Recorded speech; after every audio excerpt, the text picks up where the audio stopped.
दोस्तों, आज मैं आपके लिए 2016 में रिलीज हुई एक अमेरिकन हॉरर एंथोलॉजी फिल्म लाया हूँ जिसका नाम है पेशेंट 7। मूवी के स्टार्ट में हमें स्प्रिंग वैली नाम का एक मेंटल हॉस्पिटल दिखाया जाता है जिसमें कई सारे वार्ड्स थे और वहाँ पर एक वार्ड में सिर्फ ऑथराइज्ड स्टाफ ही अलाउड था क्योंकि उधर कुछ सीरियस क्रिमिनल मेंटल पेशेंट्स को सेल में रखा जाता था। वहाँ पर हम डॉक्टर डैनियल मार्कस को देखते हैं जो अपनी न्यू बुक की रिसर्च के लिए उधर के कुछ ऐसे सीरियस पेशेंट्स के इंटरव्यूज लेने आए थे जो अपनी लाइफ में किसी ट्रॉमा से गुजरने की वजह से साइको हो गए थे। उस हॉस्पिटल के लोकल डॉक्टर विक्टर पॉल उनको वेलकम करते हैं। डॉक्टर मार्कस ने ऐसी कई सारी बुक्स लिख रखी थी जिनमें से एक after the break doctor Paul ने भी पढ़ रखी थी।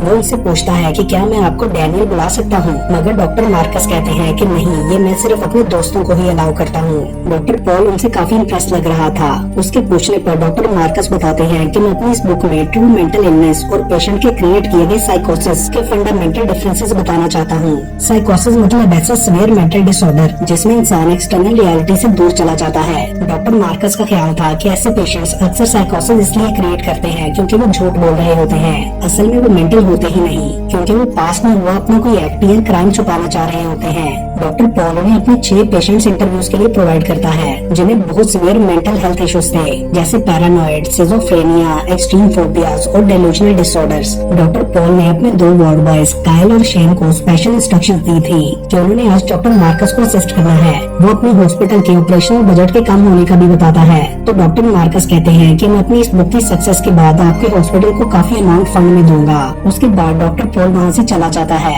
और वो अपने पहले पेशेंट को लाने का ऑर्डर देते हैं जिसका नाम जिल था। वो अब 27 साल की थी और पिछले 17 सालों से वो इस इंस्टीट्यूट में एडमिट थी। उसका कहना था कि 10 साल की एज में उसकी मॉम ने उसे मारने की कोशिश की थी, इसलिए उसने उन्हें मार डाला। उसने 11 दिनों से खाना खाना छोड़ रखा था और अब 2 दिनों से पानी भी नहीं पी रही थी। डॉक्टर साथ में सब रिकॉर्ड भी कर रहा था। वो जिल को अपनी स्टोरी बताने का कहता है मगर वो नहीं बताती और कहती है कि मैं मरना चाहती हूँ, जिस पर डॉक्टर उसकी गर्दन पर चाकू रख के प्रिटेंड करता है कि वो उसे मारने वाला है, मगर वो बुरी तरह डर जाती है। मतलब वो झूठ बोल रही थी, वो असल में मरना नहीं चाहती थी। डॉक्टर कहता है कि तुम मुझे सच बताओ, मैं तुम्हारी हेल्प करूंगा। उसके बाद वो अपनी स्टोरी बताते हुए कहती है कि ये लोग मुझे पागल कहते हैं, मगर मैं पागल हूँ नहीं। मैं अपनी मॉम से बहुत प्यार करती थी, वो भी एक अच्छी मॉम थी, लेकिन फिर उन्हें डीमन नजर आने लगा जिससे वो घबरा जाती थी।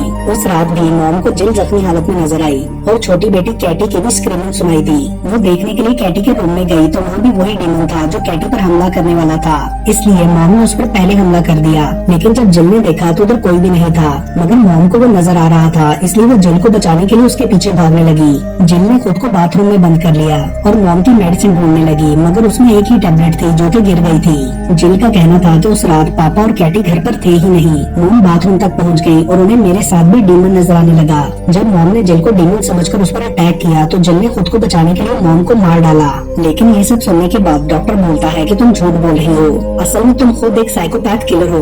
तुम अपनी मॉम को रास्ते से हटाकर डैडी की सारी टेंशन खुद लेना चाहती थी। इसके बाद तुम अपनी सिस्टर को भी मारने वाली थी, जिससे जिल पैनिक करने लगती है। काइल और शेन आकर उसे ले जाते हैं। उसके बाद डॉक्टर अगले पेशेंट जेडी को बुलाता है जो कि लेट 50s में था और पिछले 5 सालों से इस इंस्टीट्यूट में रह रहा था। वो पुलिस को जंगल में एक बाथरोब पहने मिला था और उसे अपने बारे में कुछ भी याद नहीं था। उसकी फैमिली का भी कुछ पता नहीं चला और हॉस्पिटल वाले फिंगरप्रिंट्स और डेंटल रिकॉर्ड्स के थ्रू भी उसकी आइडेंटिटी स्टैब्लिश नहीं कर पाए थे। जेडी को भयानक नाइटमेयर्स आते थे और उसे प्लास्टिक रैप का भी फोबिया था। जेडी के आने पर डॉक्टर मार्कस उसके सामने प्लास्टिक रैप सैंडविच खाने लगते हैं जिससे वो अनकंफर्टेबल हो गया था। फिर डॉक्टर ने उसे प्लास्टिक में रैप करना शुरू कर दिया जिससे जेडी बुरी तरह डर गया और वो अपनी स्टोरी बताने के लिए रेडी हो जाता है। वो बताता है कि उन दिनों वो यूके में वेकेशंस पर था जब एक लड़के ने उसे मारकर प्लास्टिक में रैप कर दिया, लेकिन मरने के बाद भी वो सब कुछ सुन पा रहा था और फील भी कर सकता था। वो किलर उसकी बॉडी को घसीटते हुए बाहर ले गया क्योंकि वो उसे कहीं दफनाना चाहता था, लेकिन बाहर किसी को कुछ अजीब नहीं लगा क्योंकि वो हैलोवीन नाइट थी और सब इसे किलर का कॉस्ट्यूम समझ रहे थे। आगे एक फ्रेंड्स के ग्रुप को उसका ये कॉस्ट्यूम बहुत पसंद आया और उन्होंने बॉडी को कैरी करने में उसकी हेल्प की। वो लोग उसे अपने साथ हैलोवीन पार्टी में भी ले गए। किलर ने कई बार उन्हें बताने की कोशिश की कि ये कॉस्ट्यूम नहीं रियलिटी है, वो सच में किलर है, मगर किसी ने उसकी बात का यकीन नहीं किया। बल्कि वो लोग बॉडी को दफनाने के लिए उसके साथ जंगल भी चले गए जहाँ किलर ने उन सबको भी मार डाला। जेडी को रोज रात यही नाइटमेयर भी आता था तो उसे मारकर प्लास्टिक में रैप कर दिया गया है। वो हर चीज देख, सुन और फील कर सकता था। ये सुनकर डॉक्टर कहते हैं कि तुम झूठ बोल रहे हो, तुमने ये स्टोरी इसलिए क्रिएट की है ताकि इस हॉस्पिटल में फ्री का खाना और बेड मिल सके। डॉक्टर बोलते हैं कि तुम्हें जिंदगी भर रैप्ट रहने की पनिशमेंट मिलनी चाहिए। ये सुनकर जेडी डर से चिल्लाने लगता है। कायल और शेन आकर उसे सेडेटिव लगाकर वहाँ से ले जाते हैं। उसके बाद उनकी अगली पेशेंट गैब्रियल को लाया जाता है, जो कि 10 साल से इस हॉस्पिटल में थी। उसे स्ट्रेट जैकेट पहनाई गई थी और उसका ताल्लुक आइसलैंड से था। वो एक औरत के मर्डर की सजा से बचने के लिए अमेरिका भाग आई थी। उसका कहना था कि वो लड़की उसके मंगेतर की गर्लफ्रेंड थी। उसके मंगेतर के लॉयर ने अथॉरिटीज के साथ डील की थी कि इसे पूरी जिंदगी के लिए मेंटल इंस्टीट्यूशन में मैक्सिमम सिक्योरिटी के साथ रखा जाए। लेकिन गैब्रियल का कहना था कि उसने मर्डर नहीं किया, बल्कि उन पर ज़ॉम्बीज ने अटैक किया था। डॉक्टर पॉल का कहना था कि इसे सिवियर बाइपोलर डिसऑर्डर डिप्रेशन है, जो कि अक्सर बहुत ज्यादा वायलेंट होता है। उसका कहना था कि उसे ज़ॉम्बी अटैक का रेकरिंग नाइटमेयर भी आता है। सबको लगता था कि वो इंग्लिश नहीं बोल सकती। उसकी स्टोरी के अकॉर्डिंग उसका मंगेतर किसी ऐसी जगह रहता था जहाँ हर तरफ ज़ॉम्बीज थे। वो गैब्रियल को बहुत मिस करता था। एक दिन उसे ज़ॉम्बीज से भागती हुई एक नॉर्मल लड़की नजर आई। वो उसे ज़ॉम्बीज से बचाकर अपने साथ ले आया, मगर उसने अपने घर में एक ज़ॉम्बी को पाल रखा था और उस बचाई गई लड़की को उसने ज़ॉम्बी का खाना बना दिया। डॉक्टर मार्कस को लगता है कि उसने जेलसी में आकर उस लड़की का मर्डर किया और सबको अपने ज़ॉम्बी अटैक वाली बात पर यकीन दिलाने के लिए उसका फेस भी काटा। ये सुनकर गैब्रियल गुस्से में इंग्लिश बोलते हुए बदतमीजी करने लगती है। कायल और शेन उसे भी आकर ले जाते हैं। डॉक्टर की अगली पेशेंट सारा थी, जिसका ताल्लुक न्यूजीलैंड से था और वो 15 साल की एज से यहाँ एडमिट थी। उसके पेरेंट्स 12 साल की उम्र में उसे स्टेट साइड लाए थे ताकि उसे मेंटल हेल्थ केयर मिल सके। लेकिन जब उसने खुद को मारने की कोशिश की तो उसे यहाँ एडमिट करवा दिया गया। वो रातों को अक्सर चिल्लाते हुए उठ के पूछने लगती थी कि मेरा शॉवर कहाँ है। उस पर बचपन में अपनी बेस्ट फ्रेंड के मर्डर का चार्ज था, मगर उसका कहना था कि मेरी दोस्त अपसेट थी और उसने खुद अपनी जान ली। मैंने सिर्फ उसकी हेल्प की थी उसे दफनाकर। 12 साल की एज में जब उसकी दोस्त वेक अचानक गायब हो गई तो उसके पेरेंट्स परेशान थे। सारा को एक शॉवर लेना था जो कि $37 का था। उसने डिफरेंट तरीकों से $37 कलेक्ट किए, अपना पिगी बैंक तोड़कर, लोगों को बेवकूफ बनाकर, गेस्ट के पर्स में से चुराकर। शॉवर लेने के बाद उसने वेक की डेड बॉडी को दफना दिया, जो कि उसी के रूम में थी। ये सुनने के बाद डॉक्टर ने पूछा कि फिर तुमने खुद को मारने की कोशिश क्यों की, क्या तुम डर गई थी? मगर सारा बोलती है कि डॉक्टर आप हो, इसलिए ये आपको बताना चाहिए कि मैंने ऐसा क्यों किया। डॉक्टर कहता है कि मेंटल इंस्टीट्यूशन से बचने के लिए तुमने ये किया था, लेकिन अफसोस तुम्हें यही रहना पड़ेगा। फिर वो उसे अपने सेल में वापस भिजवा देता है। देन उसकी अगली पेशेंट जैसा को लाया जाता है। जब से वो हॉस्पिटल में आई थी उसने एक लफ्ज भी नहीं बोला था और जैशेस में ही बात करती थी। उसे 7 साल पहले अपनी मॉम और बहन को मारने के इल्जाम में यहाँ लाया गया था। उसका कहना था कि उसे किसी इविल स्पिरिट ने पोजेस कर लिया था। ये स्टोरी बहुत ज्यादा डॉक्टर्स को बताने के बाद फिर आखिर उसने बोलना ही छोड़ दिया। डॉक्टर उसे हिप्नोटाइज करके उसकी रियल स्टोरी जानने की कोशिश करते हैं, जिस पर वो अपनी स्टोरी बताती है। जब एक दिन उनका डॉग नॉर्मन मर गया था, उसकी एल्डर सिस्टर का ख्याल था कि ये जैसा ने किया है, मगर जैसा का कहना था कि उसे एक बैड लेडी नजर आती है जो उसे ये सब करवाती है। वो उसे अपने हाथों पर बने निशान भी दिखाती है। जिसके बाद कारा इंटरनेट पर इसके बारे में सर्च करती है तो उसे भी इन पैरानॉर्मल एक्टिविटीज पर यकीन आ जाता है। वो ये भी देखती है कि जैसा किसी अनसीन पावर के साथ बातें कर रही थी। उस रात उनकी मॉम बाहर जाती है तो पीछे से घर का सारा सामान बिखर जाता है और जैसा घबराकर छुपी हुई थी वो कारा को बताती है कि वो बैड लेडी मुझे कभी अकेला नहीं छोड़ेगी। इसलिए कारा जैसा कि बैड लेडी से जान छुड़वाने के लिए इंटरनेट पर देखा गया बैनिशिंग रिचुअल करने का डिसाइड करती है, जिसमें वो 2 डॉल्स को बांधकर रिचुअल करती है। मगर वो बैड लेडी बहुत स्ट्रॉन्ग थी। वो जैसा को सर्कल से खींचकर ले जाती है, मगर कारा फिर भी रिचुअल नहीं रोकती। तो वो बैड लेडी उसके सामने आकर जैसा की तरफ बढ़ने लगती है तो कारा स्टोन से डॉल के सर पर मारती है, जिसे उसने बैड लेडी अज्यूम किया था। जिस पर उस बैड लेडी को सच में चोट लग जाती है और वो चीखती हुई वहाँ से भाग जाती है। उन्हें लगता है कि सब कुछ नॉर्मल हो गया। कारा जैसा के साथ ही उसके रूम में ही बैठकर सो जाती है। उनकी मॉम भी घर आ चुकी थी।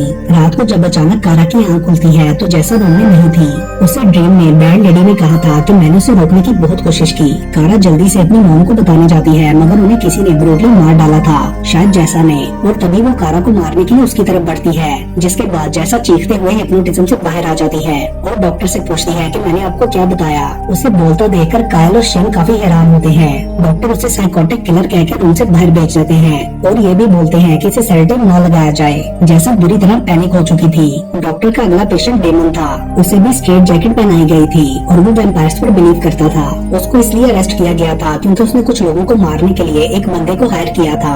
उसके ख्याल में जिन सब लोगों को उसने मरवाया वो सब वैम्पायर्स थे। देखने में डेमन काफी डेंजरस लग रहा था और कायल शेन भी उससे डर रहे थे। वो कहता है कि मैं खुद भी अपनी स्टोरी सुनाना चाहता हूँ, लेकिन कोई मुझ पर बिलीव नहीं करता। मगर डॉक्टर उससे कहता है कि मुझे बचपन से वैम्पायर स्टोरीज बहुत पसंद है, क्या वैम्पायर सच में होते हैं? जिस पर वो कहता है कि हाँ सच में होते हैं, मैं ऐसे बहुत से लोगों को जानता हूँ। डॉक्टर कहते हैं कि मुझे उस आदमी का बताओ बताओ जिसे तुमने उन्हें मारने के लिए हार किया था।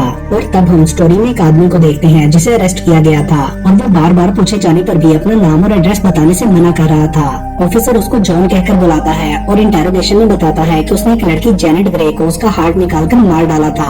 फिर एक पिंप रैगी को उसका सर काट कर मारा। इसी तरह एक कपल को बाथटब में एसिड डालकर मार डाला और एक आदमी को बुरी तरह जला दिया। ऑफिसर पूछता है कि तुमने ये सब क्यों किया, जिस पर जॉन बताता है कि मैंने इस लड़की को इसलिए मारा क्योंकि इसने अपनी 4 दोस्तों को मारा था। रैगी ने 7 लोगों को और वो कपल भी कई टाइम से बच्चों को मार रहा था। उनका गार्डन बोन से भरा हुआ है और मैंने सबको प्रॉपर मेथड्स के थ्रू मारा है जो वेम्पायर्स के लिए यूज होते हैं, जैसे डिकैपिटेशन, हार्ट निकालना और होली वाटर। तभी अचानक से ऑफिसर को भी कुछ होने लगता है। वो भी जॉन को वेम्पायर लग रहा था, इसलिए वो उसे स्टेक से मार डालता है। डेमन बताता है कि उसके पकड़े जाने पर उसने पुलिस को मेरा बताया, लेकिन अभी भी एक मेन वेम्पायर बाकी है जिसे हमने मारना था, मगर हमारे पकड़े जाने की वजह से वो रह गया। मैं उसे भी मार कर रहूंगा।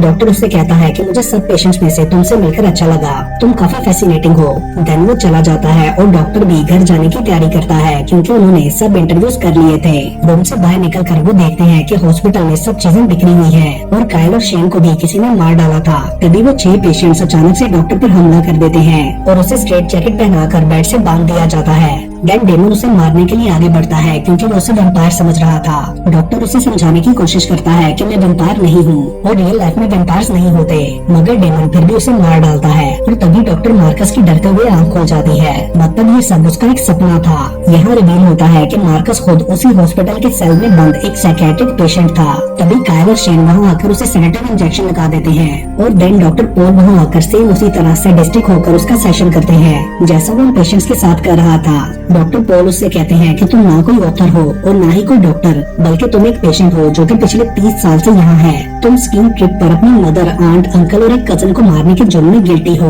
और तुम्हारे लॉयर ने इंसैनिटी प्ली लेते हुए तुम्हें यहाँ भिजवा दिया ताकि तुम जेल जाने से बच सको। मार्कस उसे पॉल कहकर बुलाता है तो वो कहता है कि मैं डॉक्टर विक्टर हूँ। पॉल सिर्फ मुझे मेरे फ्रेंड्स कह सकते हैं। तुम बहुत वायलेंट हो जाते हो और सब तुमसे डरते हैं, इसलिए तुम्हें इस सेल में बंद रखा गया है। अगर तुम मेन वार्ड में वापस जाना चाहते हो तो तुम्हें मेरी हेल्प करनी होगी। मुझे सच बताकर मैं तुम्हें एक लास्ट चांस दे रहा हूँ। जिसके बाद हमें मार्कस की स्टोरी दिखाई जाती है। जब वो अपनी मॉम के साथ स्कीइंग पर गया था, वहाँ उन्हें एक कार मिलती है जिसके करीब 2 लोग मरे हुए थे। उस कार में उन्हें खाने पीने की चीजें भी मिलती हैं। उसकी मॉम को उस कपल के पास से गन भी मिली थी। वो मार्कस को कोई भी आवाज न करने का कहती है क्योंकि शायद वहाँ ज़ॉम्बीज थे और वो लोग उस जगह फंस गए थे। तभी अचानक से एक लड़की उसकी मॉम पर अटैक कर देती है जो कि ज़ॉम्बी बन चुकी थी। उसकी मॉम गन से उस लड़की को मार डालती है, मगर तब तक वो भी इन्फेक्टेड हो चुकी थी, इसलिए वो मार्कस से खुद को मारने का कहती है और वो ऐसा ही करता है। प्रेजेंट में मार्कस रोते हुए कहता है कि वो अपनी मॉम को मारना नहीं चाहता था, जिस पर डॉक्टर बोलता है कि तुम अभी भी सच बताने की बजाय फजूल स्टोरी सुना रहे हो,